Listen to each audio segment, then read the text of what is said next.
A rusted-out pickup truck idling at a gas station at 6 in the morning, paint peeling, one headlight held together with electrical tape. A police officer leaning against his cruiser smirking, already filming on his phone for what he thought would be a funny clip for his department's social media page. He had no idea the man behind the wheel of that truck owned 11 car dealerships across the state, including the very lot 2 blocks away where that officer's own patrol vehicle had been purchased 8 months earlier. By the end of that day, the video Officer Randy Kessler posted for a laugh would be viewed hundreds of thousands of times, and not in the way he intended. By the end of that month, it would cost him his badge entirely.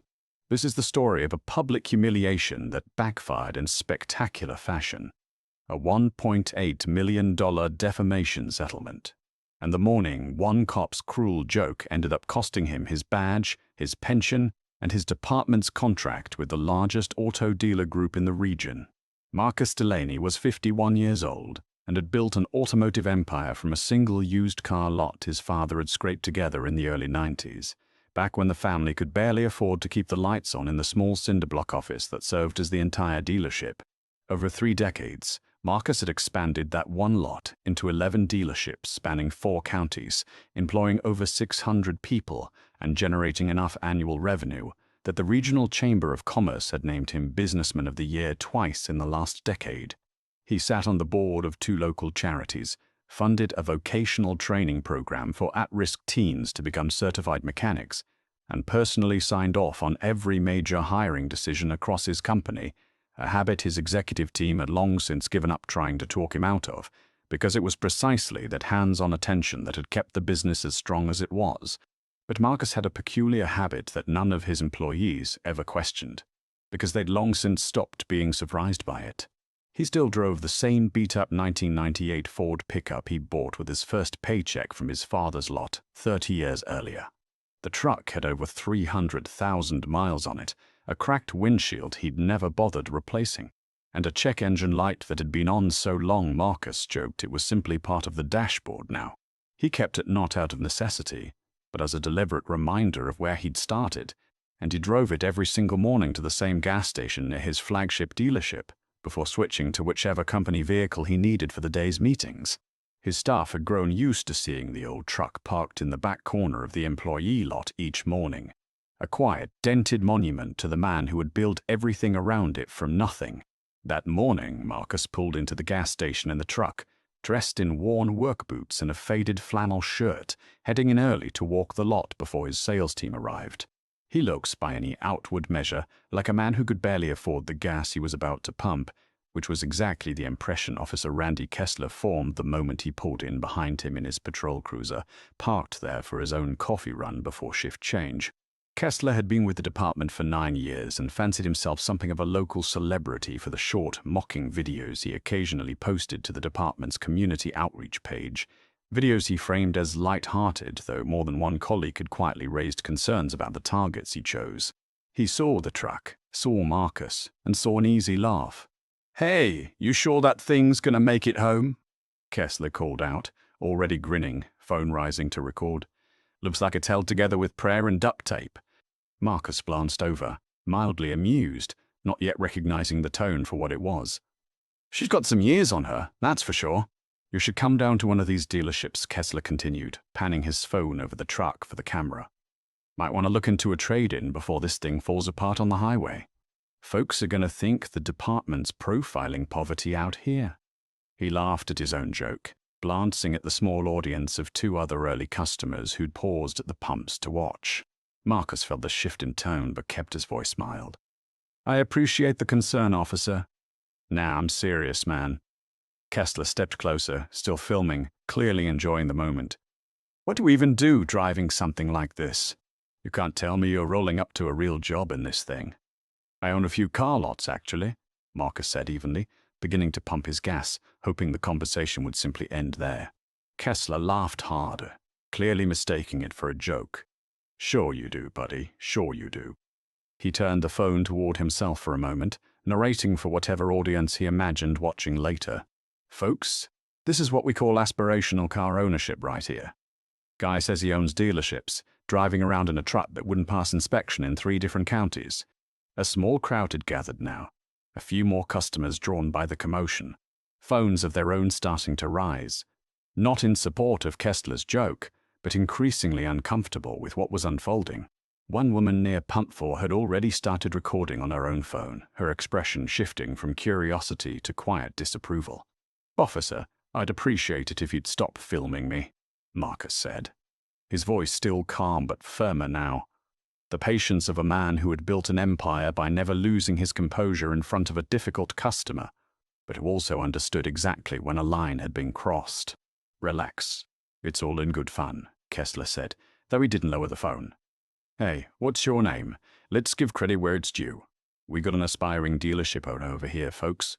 Marcus Delaney," he said it flatly, finishing pumping his gas, screwing the cap back on with deliberate calm. "And I'd ask you one more time to stop recording me without my consent." "Delaney, huh?" Kessler said it again, mockingly, drawing out the syllables for the camera. "Mr. Delaney, owner of 11 dealerships, everybody." What Kessler didn't know, what nobody at that gas station knew except Marcus himself, was that the name Delaney Auto Group was printed in bold letters across the top of the very dealership 2 blocks away, the same dealership whose service department had repaired Kessler's own patrol cruiser's transmission 8 months earlier under a fleet maintenance contract the department held with Marcus's company. Kessler posted the video to the department's community page 20 minutes later, captioned "Friendly Tuesday morning check-in, always good to remind folks about realistic expectations," with 3 laughing emojis. By the time Marcus arrived at his own dealership 15 minutes after that, his head of marketing had already seen it shared in a local community group, recognized her own boss instantly, despite the grainy phone footage, and forwarded it to him with a single line, "Is this real?" Marcus watched the video once, in silence, in his office, the same office where a photo of his father standing in front of that very first used car lot hung on the wall behind his desk. He didn't raise his voice. He didn't immediately call anyone. He simply opened his laptop, pulled up the department's fleet service contract, and began reading through every line of it with the same patient precision he'd used to read every contract that had built his company over 3 decades. By noon, the video had been shared over 4,000 times, the comment section filling rapidly with locals who recognized Marcus immediately and were furious on his behalf, longtime customers, employees, vendors, even competitors who, despite the rivalry, found the mockery distasteful. The department's social media coordinator, realizing too late exactly whose business they'd just publicly humiliated, deleted the post within the hour, but not before screenshots had spread across 3 different community Facebook groups and a local news tip line. The police chief, a man named Daniel Reyes, who had personally negotiated the department's fleet maintenance contract with Marcus's company 2 years earlier, a contract that served all 40 of the department's patrol vehicles at a substantial discount Marcus had personally approved as a gesture of community goodwill, received the video forwarded from 3 different city council members within the same hour, each message carrying some version of the same panicked question. "Do you know who this is?" Reyes called Marcus directly that afternoon, his voice carrying the unmistakable tone of a man who already understood the scale of what had just happened. "Mr. Delaney, I am so sorry. I just saw the video. This is not how this department conducts itself, and I promise you it will be addressed immediately." "I appreciate the call, Chief," Marcus said, "but I'd like to know what addressed actually means before we go any further." He had heard variations of that phrase before in business negotiations gone wrong, the kind of soft, conciliatory language that usually preceded nothing changing at all, and he wasn't interested in being managed. Marcus didn't go on social media to defend himself. He didn't need to. The internet was already doing that work without him. Instead, he did something far more deliberate.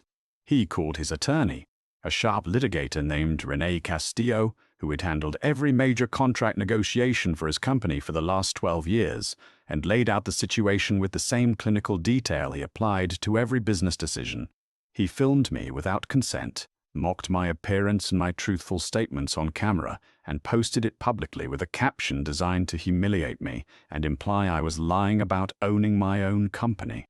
Marcus said, "I want to know exactly what our options are, and I want to know what happens to our fleet contract with this department if this isn't handled correctly." Castillo didn't waste time. Within the day, she drafted a formal demand letter to the city, outlining claims of defamation, public humiliation, and a clear pattern of conduct from Officer Kessler that, upon her firm's preliminary investigation, included at least 2 prior videos targeting other community members in similarly mocking fashion. Videos that had drawn complaints internally, but never resulted in any disciplinary action. One of those prior videos had targeted an elderly woman struggling to pump her own gas. Another had mocked a teenager's second-hand bicycle, both framed by Kessler as light-hearted community content, both quietly buried by a department that had never imagined any of its targets would eventually have the standing to push back. The letter made one thing explicit: the Delaney Auto Group's fleet maintenance and vehicle supply contract with the department, worth just under $400,000 annually, would be formally reviewed and potentially terminated unless the department took immediate and visible corrective action. The internal affairs investigation that followed moved with unusual speed, driven less by procedural diligence than by sheer institutional panic. Investigators pulled Kessler's full social media posting history and found a pattern that had clearly been tolerated for years: at least 6 prior videos mocking community members over their appearance, their vehicles, or their circumstances, each one framed as harmless humor, each one previously flagged by at least one colleague in internal messaging that had never escalated to formal review. In his interview with Internal Affairs, Kessler attempted to characterize the gas station incident as a misunderstanding, insisting he had no way of knowing who Marcus was, and that the video was meant as harmless community engagement, the kind of relatable content the department had actively encouraged on its social media accounts. The investigator, a retired sergeant brought in specifically because of his reputation for thoroughness, pushed back immediately. "You filmed the private citizen without his consent, after he explicitly told you who he was and what he did for a living, and continued mocking him on camera for public consumption. Whether or not you believed him isn't the question. The question is why a uniformed officer felt entitled to publicly humiliate a citizen at all, true claim or not." The investigator let the silence sit bare for a long moment, watching Kessler's expression shift from defensive to something closer to dawning recognition of exactly how badly this would end for him. "It was a joke," Kessler insisted, his voice rising slightly. "People do this kind of content all the time. It gets engagement. The department wanted engagement. The department wanted community connection." The investigator corrected him. "Not a citizen's appearance turned into a punchline for strangers online. There's a difference, and I think you knew that difference the moment you decided to keep that phone recording instead of putting it down." Kessler had no answer that satisfied the room. Castillo's formal demand letter, combined with the surfaced pattern of prior incidents and the very real financial pressure of the fleet contract, gave the city council exactly the leverage it needed to act decisively rather than quietly.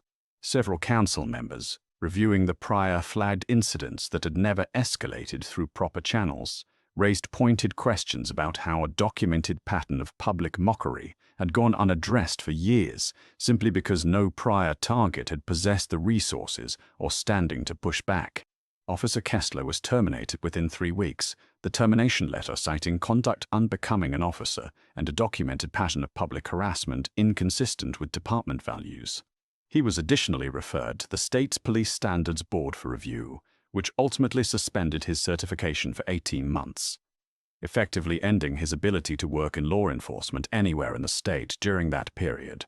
The city settled with Marcus for $1.8 million in a defamation and public humiliation claim, a figure both sides agreed to make public specifically, because Marcus insisted the resolution carry transparency rather than disappear behind a sealed settlement. He had seen too many similar cases quietly resolved with confidentiality clauses that protected institutions far more than they protected the people who'd actually been harmed, and he wasn't interested in being one more story buried in legal paperwork. The department instituted a formal social media policy prohibiting officers from filming or posting content involving private citizens without explicit consent, and mandated review training for any officer-run community outreach accounts going forward. City council members, still smarting from the public relations fallout, also approved an independent annual audit of all officer-generated social media content going back 3 years. a process that would later surface 2 additional incidents involving different officers and prompt further disciplinary action across the department entirely. Marcus didn't terminate the fleet contract. Instead, he used his leverage to negotiate something he considered more valuable than the money: a standing partnership with the department's training academy, funding an annual workshop on professional conduct and bias awareness taught in part by community members who had experienced exactly the kind of public mockery Marcus had endured that morning. He donated the settlement, in full, to the vocational training program he already funded, expanding it to include a new scholarship specifically for young people from the same neighborhood where his father had opened that first used car lot decades earlier. As for the truck, Marcus kept driving it.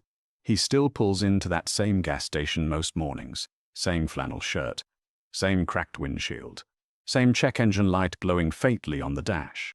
Not as a statement, but simply because it was his, and because 30 years of building something real had taught him that what a person drives has never once told the whole story of who they are or what they've built. Employees at his flagship dealership noticed something else too.